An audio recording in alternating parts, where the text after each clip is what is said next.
뭐 GDP 얘기는 그냥 넘어가도 될 것 같고요. 네, 우리나라가 전 세계 12 GDP 국가가 된다. 뭐 이런 얘기입니다. 네. 근데 GDP로만 생각하는 거는 10이고요. 무역 규모랑이라든지 역할을 봤을 때는 이미 우리는 세계 5대 국가 안에 들어갔다라고 봐야 됩니다. 점점 올라가. 네. 그냥 G3 아니에요, 우리? 아, 이게 2030년엔 G3예요. 명목상으로도 경제 지표상으로도 G3가 됩니다.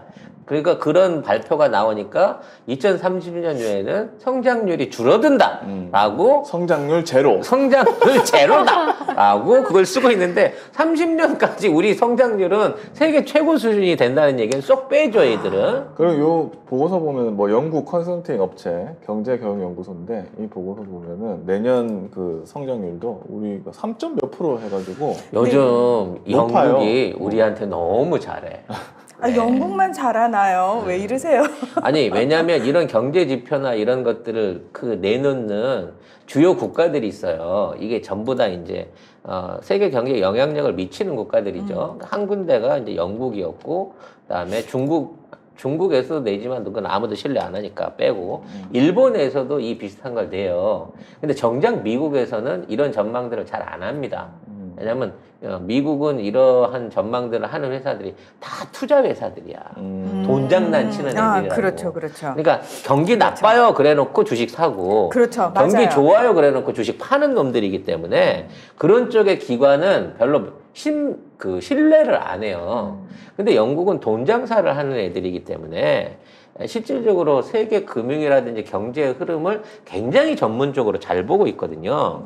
그래서 돈을 돌리는 규모는 미국 시장이 훨씬 클 수 있지만, 이러한 정보에 대한 한은 아직도 영국이 한때 5I의 수장으로서 이런 금융 정보를 비롯한 세계 경제 흐름에는 가장 능통하고 믿을 만한 분석력을 가지고 있습니다. 아직까지는. 네, 아직까지는. 그런 영국이 우리나라를 사실상의 세계 경제의 최고 수준의 유망주로 평가하고 있다는 거죠. 근데 우리나라 언론들이 주로 받아 쓰는 곳은 미국 투자하는 애들, 골드만삭스라든지 JP모건이라든지 뭐 요런 쪽 그 보고서를 주로 받아 쓰잖아요. 그런 것들을 받아서 쓰는 것도 본사 걸 받아 쓰지 않아요. 일본 지사 거를 받았습니다. 이 드라이 같은 게. 일본을 거쳐오는 거. 네. 그래서 그 JP 모건도 그렇고 모건 앤 체이스도 그렇고 일본 자금들이 굉장히 많이 들어가 있거든요. 특히 JP 모건 같은 경우에는 일본 지분이 1위예요. 진짜요? 네. 그러니까 일본이 실질적인 최대 주주입니다. 그렇기 때문에 일본에서 나오는 JP 모건 보고서는 우리나라에 유리한 보고서 하나도 안 나와요.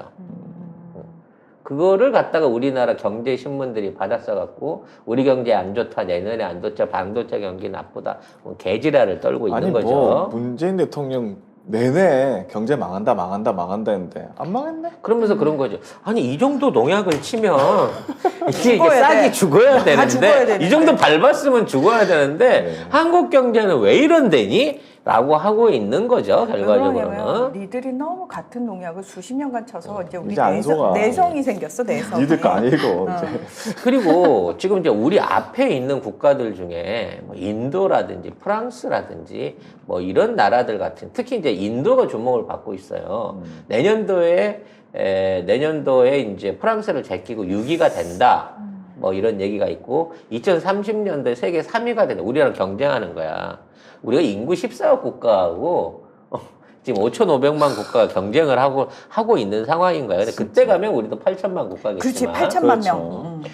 그렇기 때문에 이건 무슨 의미냐? 질적으로 완전히 다르다는 게 경제의 수준이. 질적으로 다른 거는 이미 지금도 인도와 대한민국은 비교할 수 없는 나라예요. 그렇죠. 인도는 아직도 그 전체 인구의 3분의 2가 화장실 없이 살고 있고, 그다음에 1분에 수십 명씩 성폭행으로 여성들이 죽어가고 있고 뭐 그런 나라거든요. 비교할 수 그런데도 없는 불구하고 나라입니다. 인도의 GDP가 계속 상승하고 있는 거는 두 그건- 가지입니다. 두 가지. 예. 일단은 국내에 있는 내수 투자가 계속 활성화가 되고 있어요. 근데 그게 우리가 생각하는 것처럼 뭐 국가적 발전을 위해서 뭐 놀이공원을 짓고 수영장을 짓고 이런 게 아니라 이제 수도시설하고 인프라. 인재 발전소하고 인재 다리 놓는 것들이 이 일종의 이제 그 산업 GDP로 포함이 되는 거예요. 그 왜 한창 우리가 6, 70년대 경제성장 쫙 할 때 있잖아요. 그러니까 폐허에서 뭔가 건물 세우기 시작할 때 그때 왜 이자율 제일 높고 성장률 제일 그렇지. 높잖아요. 딱 그거. 경부고속도로 짓는 순간 갑자기 국가 GDP나 성장률이 확 확 올라가는 올라가는, 거는 예. 그만큼 뭘 팔아서가 아니야. 네. 거기다 돈을 쳐바른 거를 지표로 환산하기 때문이거든요. 이게 그렇죠. 인도는 그 정도 수준에서 가고 있는 거라 별 의미가 없고요. 인도가 가장 성장하고 있는 신흥 산업이 IT 산업이에요. IT는 사실 인도인들이 굉장히 유명해요. 전 네. 세계적으로. 근데 이 IT 산업의 가장 큰 비중이 뭐냐면 서비스입니다. IT 서비스. 예전에 말씀하셨죠, 송 네. 작가님이. 미국에서 월풀 냉장고 AS 하려고 전화를 걸잖아요. 1588을 걸면 미국은 1588 아니겠지만 1588을 걸면 영어를 이상하게 하는 접근이 받아. 인도 영어를 못 알아듣겠어요. 그래갖고 뭔가 막 AS 접수를 하면 막 하는데 이게 알고 보면 다 인도 거였다는 거지.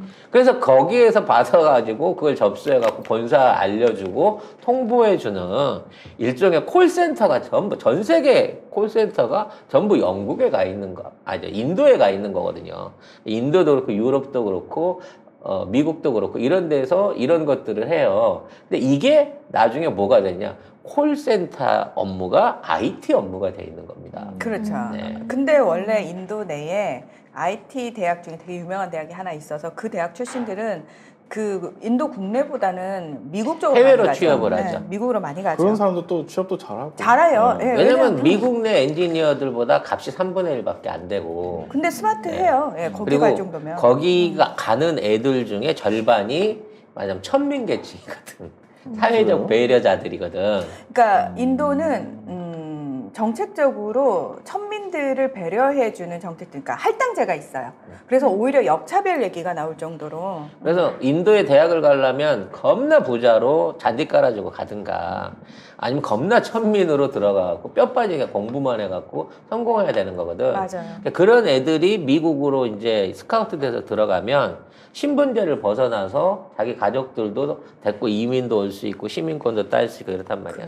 그러니까 엄청난 노력을 하죠. 예, 그렇게 미친 해서, 듯이 일을 해주는 거지. 그렇게 해서 가서 같은 인도인을 안 만나길 원하죠. 그들. 그렇지. 왜냐면 같은 인도인인데, 너 어디 대학 나왔어? 너 사회자 배열이지? 이러면서 싸움이 나거든. 개무시를 아니야. 하거든. 더 정확히 얘기하면 성만 들어도 얘 계급을 알 수 있거든요. 그래서 딱 너무 웃긴 게 미국이라는 나라에 왔는데도 지네들 사이에 보이지 않는 그런 갈등이 있는 거예요. 신분제로 인한 갈등이 상상을 초월한다고. 그래서 네. 결과적으로는 이 기득권 계급에 의해서 인도 안에서는 출세나 성공이 제한돼 있거든요. 불가능하죠. 그렇기 때문에 그 나라의 미래가 없다고 보는 거예요, 저는. 근데 우리나라는 그나마도 그런 기득권의 폐해가 있긴 있지만 검사들의 폐해가 있긴 했지만 산업계 안에는 그게 좀 덜하다는 거야. 이 새끼들이 삑만 뜯어먹지 검사가 기업 경영에 관여하거나 경제 정책에 관여하진 않았거든. 하지만 윤석열이 되면 어떻게 된다? 그런 된다, 나라가 그렇게 온다는 거야, 이씨. 진짜 망한다. 예. 이재용 씨의 웃음이 썩소로 바뀔 수 있거나 그렇지. 또는 눈물로 바뀔 수 있어요. 이재용 씨가 네. 웃는 거는 나 정말 기업하기 편하네. 간섭도 안 하고 삥도 안 뜯고 그치. 하라는 대로 다 도와주고 대신에 외국 가서 기반 잡아주고 얼마나 대기업들이 일하기 좋겠어. 그렇죠. 그러니까 적극적으로 앞으로는 대기업들이 선거운동에 나서야 돼요. 네. 이런 민주정부를 이어갈 수 있도록 대기업들이 나서서 야, 내 정치적 성향은 상관없어. 내가 먹고 살려면 그치. 이재명이 돼야 돼. 음. 라고 나서야 된다는 거죠.